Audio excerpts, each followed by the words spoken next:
In this video, I'm going to look at another vintage lens, the Carl Zeiss Jena 135mm f3.5, originally designed in 1929. It's renowned for its simple yet ingenious design and impressive sharpness. It's also celebrated for its remarkably light weight. Historically, 135mm has been the classic focal length for portrait photography and the most popular telephoto focal length for most photographers. Therefore, almost all the lens manufacturers had at least two of them, a 2.8 and a 3.5. Many offered other speeds in between or even faster than 2.8. The Sonnar design, with its compact size, made it a popular choice for photographers on the move. While Carl Zeiss produced numerous Sonnar 135mm lenses, other manufacturers have also developed their own Sonnar-inspired lenses, incorporating modern technology. Despite its historical significance, I found the price of the Carl Zeiss Jena 135 f3.5 to be more reasonable compared to other coveted vintage lenses, prompting me to purchase one for testing. I tested this lens on a 46-megapixel Nikon Z7 Mark II. Sample images were taken with a Nikon ZF and Nikon Z6. This review exists also as a text-based blog post if you prefer to read and see the sample images and test charts in your own pace. You can also see all the sample images in this review in high resolution on another website. I put the link in the description below. Carl Zeiss has produced numerous variations of the Sonnar 135mm lens. Regarding the f3.5 model, I'm aware of two main versions.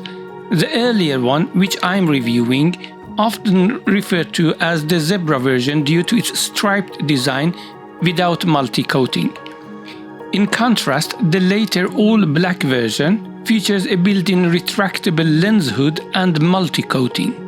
While the lens construction and optics remain consistent across both versions, the multi-coated model is generally considered to offer improved flare resistance and contrast. The front lens inscription can vary. Common examples include electric MC Sonnar Carl Zeiss Jena DDR, MC-S Carl Zeiss Jena DDR, or as on my copy, Aus Jena S1:3.5 f equal to 135. Even later, in 1980, they made another variant with Practica B-mount. It's smaller and lighter, but optically it's the same lens.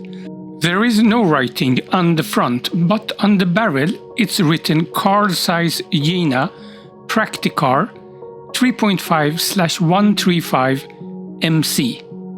It's also multi-coated. Let's look at the handling and build quality. The Aus Jena 135mm 3.5 is a fully manual lens, completely built in metal and glass. On the front of the lens, it reads Aus Jena, indicating a Carl Zeiss Jena lens. The number 1 in a circle signifies a first-grade product, typically marked on lenses for export, and the letter S for Sonnar, with 1:3.5 f equal to 135, specifying the maximum aperture and focal length. The aperture ring is marked from 3.5 to 22, with click stops at full and half aperture values. A stop-down pin on the lens rear normally protrudes. On some cameras, this pin was depressed by the shutter release to close the aperture to the selected setting. Otherwise, the aperture remains wide open regardless of the chosen setting, allowing easier focusing due to a brighter viewfinder image.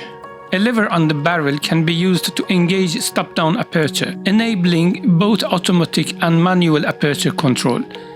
My adapters depress the pin, ensuring correct light metering and aperture priority mode operation. The focusing ring offers a wide 310-degree rotation, but precise focusing remains challenging.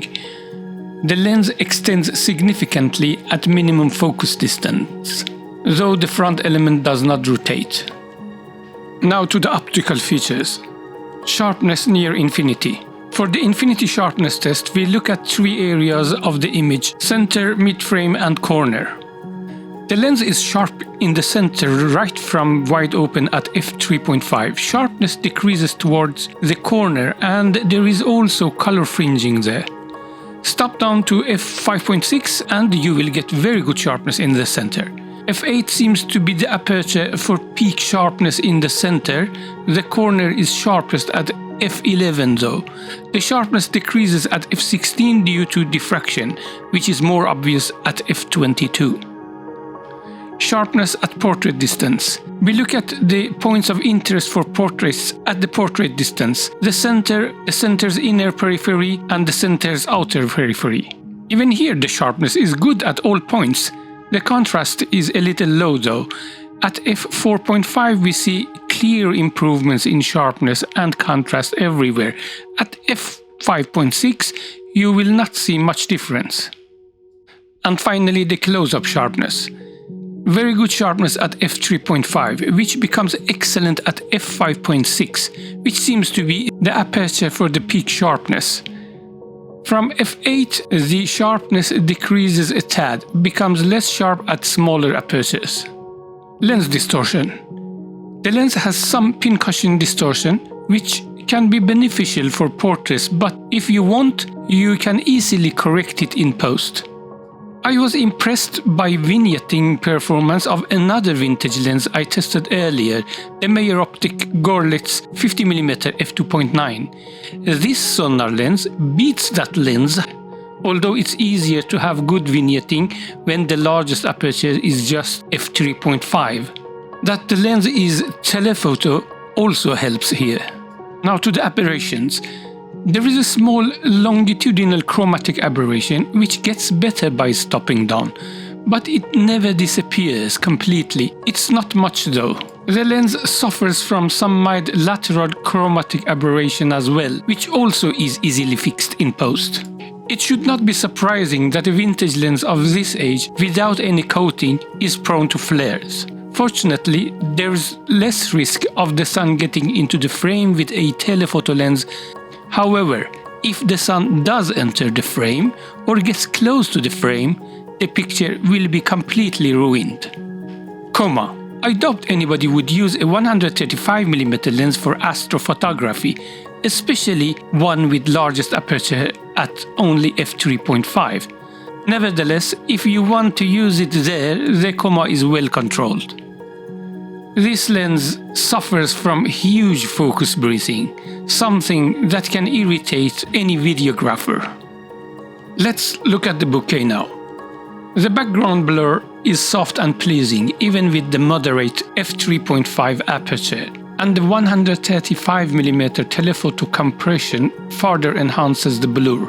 Bokeh balls are round and evenly lit, with mild cat's eye effect in the corner. They are nice to look at though. They get hexagon shapes as soon as you stop down, even with half a stop. Now let's look at the bokeh at different distances in real life. First, close distance.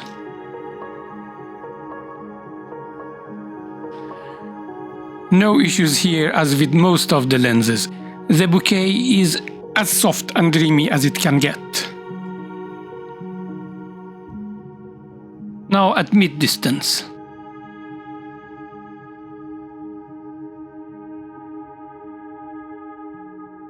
Here the telephoto compression helps a lot, and we still can get a lot of non-disturbing blur.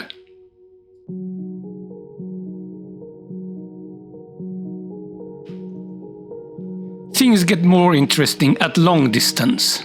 The longer you get from the subject, the amount of blur decreases. But the blur you get, even if the quantity is small, has good quality.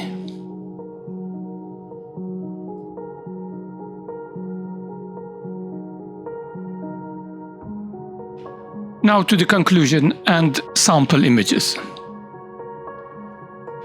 The conclusion is that this is probably the surprise of the year. Sure, Zeiss Jena tends to make good lenses, and I've tried other 135mm lenses from them, but this is impressive. This optic is insanely good, for being this cheap, of course. Very impressive. The vignetting is excellent, and chromatic aberrations better than average. The distortion is not bad either. Besides sharpness, the other important characteristics for portraits, one of this lens's main applications, the bokeh is quite pleasant too. Colors are good too. While a wider maximum aperture of 2.8 and better flare resistance would be desirable, the lens's incredibly low price and compact size make it a compelling option for those seeking a manual focus short telephoto lens, especially if you can get the later multi-coated black version. Note that I'm not suggesting that this lens is as good as a modern lens like Nikon Z 135mm f1.8 planar or even a Samyang 135mm f2.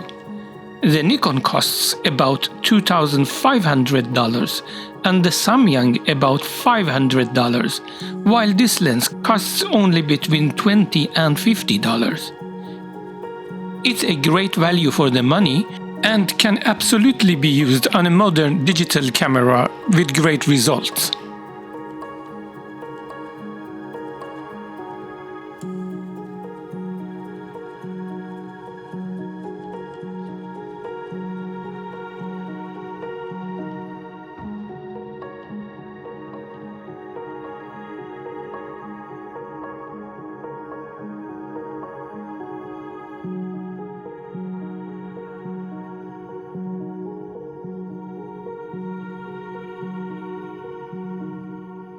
As mentioned earlier, this review exists in written format on our blog site.